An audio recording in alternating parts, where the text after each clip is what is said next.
Finally दोस्तों काफी दिनों के बाद यहाँ पर यूएमटी के क्यूसी फायर में यानी कि क्वालकॉम सीपीयू में काफी अच्छा अपडेट आया है और इसके अलावा हाइड्रा टूल में भी अपडेट आया है। लेकिन क्यूसी फायर का अपडेट हम पूरा डिटेल में समझेंगे, हाइड्रा टूल के बारे में भी समझेंगे, तो वीडियो को पूरा लास्ट तक देखिएगा।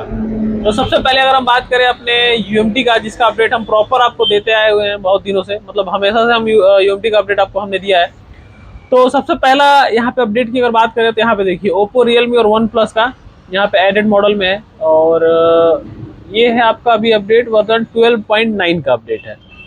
तो इसमें कुछ इस टूल के अंदर में कुछ चेंजिंग किया गया है जिसके बारे में आपको बताना जरूरी था, इसलिए वीडियो बना रहा हूँ मैं। तो यहाँ पे ओप्पो, रियलमी और वन प्लस में बाईपास ऑप्शन दिया गया है जिसमें कि कुछ सीपीयू ऐड किए गए और ये सीपीयू सारे के सारे आपको सेम इस अपडेट में भी देखने को मिल जाएगा लगभग। ये जितने भी आप मॉडल देख रहे हो ये मॉडल वाइज दे दिया है और यहाँ पे सीपीयू वाइज दे दिया है। तो अब लगभग ये एकदम मतलब महंगे फोन है और काफी अच्छे, मतलब एक तरह से कहा जाए तो जितने भी फ्लेक्सी फोन, महंगे फोन आते हैं उनके अंदर ये सारे के सारे सीपीयू लगे रहते हैं। तो ये काफी बेहतर अपडेट है। तो जितने भी ये मॉडल दिख रहे हैं आपको टेस्टेड में, यहाँ पे Reno Realme 10 pro plus 5G 13R जो कि एकदम नया फोन है और वन प्लस का रेनो 8T में, इन सभी में टेस्टेड किया गया है 3 फोन में। बाकी यहाँ पे सेम ही अपडेट है, ये देखेंगे आप, तो इसमें भी वही चीज है 13R और ये सब। और सीपीयू वगैरह जब ये दे दिया तो ये सीपीयू से ही समझिए कि पूरा लगभग ये मॉडल कवर कर लेगा। ये जितने भी वन प्लस के जो नए नए फोन आए थे जो लेटेस्ट वाले हैं सारे के सारे कवर कर लेंगे। तो रियलमी और वन प्लस का और ओप्पो का ये काफी प्रॉब्लम आ रहा था फोन अनलॉकिंग में ईडीएल के जरिए। तो सबसे बड़ा प्रॉब्लम ईडीएल में प्रॉपर फोन अनलॉक नहीं हो पा रहा था। तो अभी आपका यूएमटी में भी और हाइड्रा टूल में भी, दोनों में ही ऑप्शन दे दिया है। आप चाहें तो आसानी से ईडीएल के, मतलब ईडीएल कैसे जाता है आपको पता है, ओप्पो, वन प्लस और रियलमी में फोन को स्विच ऑफ करना है, वॉल्यूम अप एंड डाउन दबाना है और केबल लगा देना, फोन कनेक्ट और अनलॉक हो जाता है। तो वो ईडीएल में चला जाता है। तो वही सेम प्रोसेस से आप अनलॉक कर सकते हैं इतने सारे फोन। इसके अलावा सैमसंग के कुछ नए बिट्स को दिया गया है, वो तो कॉमन सी बात है, बिट्स आता है लेकिन सैमसंग तुरंत अपडेट कर देता है, तो इसका तो कोई मतलब बनता नहीं है। बहुत कम ही अनलॉक हम लोग कर पाते हैं वेलकम में। इसके अलावा यहाँ पे इम्प्रूव ओवरऑल सॉफ्टवेयर स्पीड, तो ये सबसे मेन चीज है। आपको पता होगा कि यूएमटी का क्यूसी फायर अभी भी काफी ज्यादा स्लो था, तो अभी इन्होंने इसको कर दिया है स्पीड, मतलब कोई भी काम आप करेंगे तो अब स्पीड अप, मतलब अच्छी स्पीड में होगा।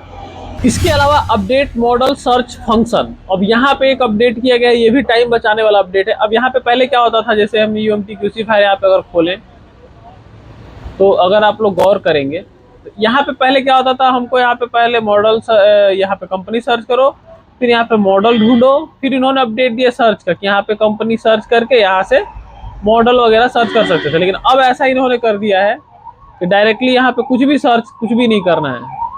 पहले यहाँ पे डायरेक्ट जाना है और सिर्फ कुछ कीवर्ड्स डालने, जैसे 9 मैंने डाल दिया तो यहाँ पे 9 नाम से बहुत सारे आ गए। लेकिन आपको थोड़ा सा डिटेल समझना, 9 से तो बहुत कुछ हो सकता है। तो यहाँ पे मैं डाल देता हूँ नोट 9। अब देखिए रेडमी का नोट 9 आ गया, रेडमी का नोट 9, रेडमी नोट 10 है, 9S सब आ गया। तो कहने का मतलब है कि जितना पहले था कि हमको सेलेक्ट करना पड़ा, वो ऐसा कुछ नहीं है, यहाँ पे तुरंत आ जा रहा है। और मॉडल यहाँ पे देखेंगे तो टोटल मॉडल्स यहाँ पे 2216 मॉडल यहाँ पे दिखा रहा है कि एडेड है। तो यहाँ पे आपका तुरंत से मॉडल आ जा रहा है। सैमसंग का भी एक है, तो यहाँ पे सैमसंग का भी इसने ढूंढ के दे दिया। तो आप चाहो तो यहाँ पे सेलेक्ट करके ओके करोगे तो यहाँ पे सैमसंग सेलेक्ट हो जाएगा और यहाँ पे मॉडल सेलेक्ट हो जाएगा। तो कुछ कीवर्ड्स डालना है और आपका पूरा मॉडल लिस्ट आ जा रहा है। तो ये एक टाइम इन्होंने बचाया है, ये इनका कहना है। इसके अलावा यहाँ पे एक और अपडेट है, update folder section dialog to multi program mode. तो इसमें भी इन्होंने now you can copy paste firmware location instead you manually expanding your folder list. तो इसका मतलब ये हो गया कि आपका फ्लैशर में जाके जो मल्टी प्रोग्राम वाला ऑप्शन है, इसमें जो हम लोग फ्रेमवेयर को यहाँ पे सेलेक्ट करते थे, इसमें इन्होंने चेंजिंग किया जहाँ से हम डायरेक्टली कॉपी पेस्ट कर सकते हैं। और उसके अलावा उसको, जैसा कि इनका कहना है, यहाँ पे देखिए लोकेशन इंस्टेट कर सकते हैं कॉपी पेस्ट करके, और यहाँ पे मैनुअली एक्सपेंडिंग वगैरह भी कर सकते हैं फोल्डर लिस्ट को। तो ये यहाँ पे इनका 3 अपडेट है जो अपने टूल के अंदर चेंजिंग किया है। और सबसे खास बात जो आपका ओप्पो, वन प्लस, रियलमी का जो अपडेट आया है वो सबसे बेटर है।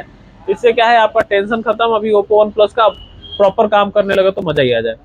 तो इसने ये अपडेट दिया। और हाइड्रा टूल ने भी, हाइड्रा टूल को इसलिए ऐड किया क्योंकि सेम ही अपडेट है। आज इन्होंने भी ये अपडेट दिया, लगभग सेम है। देखिए यहाँ पे सारे वही सेम सीपीयू यहाँ पे आपको देखने को मिल जाएंगे। पहले इन्होंने क्या किया, पूरा डिटेल में मॉडल डाल दिया है, उसके बाद यहाँ पे सीपीयू डाल दिया है।